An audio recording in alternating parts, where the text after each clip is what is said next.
এটা তো হলোই না ভালো।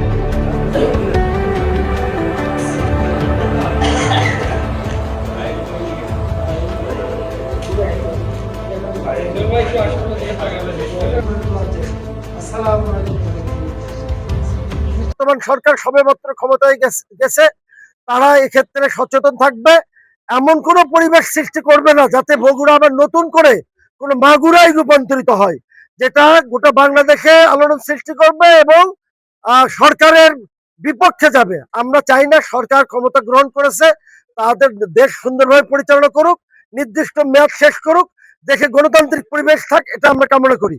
কিন্তু যদি কোনো ইঞ্জিনিয়ারিং চিন্তা করা হয় বা কোনো পরিবেশ ভিন্ন খাতে প্রভাবিত করার চেষ্টা করা হয়, মাগুরার মতো যদি কোনো পরিবেশ তৈরি করা হয়, এটা থেকে আন্দোলন তৈরি হবে, এ ব্যাপারে কোনো সন্দেহ নেই। বগুড়া উপনির্বাচন এটি জিয়া পরিবারের আসন এবং সর্বশেষ আমাদের মাননীয় প্রধানমন্ত্রী আমাদের বগুড়ার কৃতি সন্তান জনাব তারেক রহমান এই আসন থেকে নির্বাচন করেছেন এবং আমাদের প্রতিদ্বন্দ্বী প্রার্থীর দ্বিগুণ ভোটে তিনি নির্বাচিত হয়েছেন। আমরা আশা করছি এই নির্বাচন অত্যন্ত সুষ্ঠু, অবাধ এবং নিরপেক্ষ হবে এবং আপনারা সাংবাদিক বন্ধুরা যারা রয়েছেন তারাও লক্ষ্য করেছেন যে বগুড়ায় যে এতদিন ক্যাম্পেইন চললো, একটি সুষ্ঠু সুন্দরভাবে প্রচার প্রচারণা চলছে। এখানে সবাই সৌহার্দ্যপূর্ণমূলক ভাবে আমরা প্রচার করেছি, কোনো বাধাবিঘ্ন হয়নি।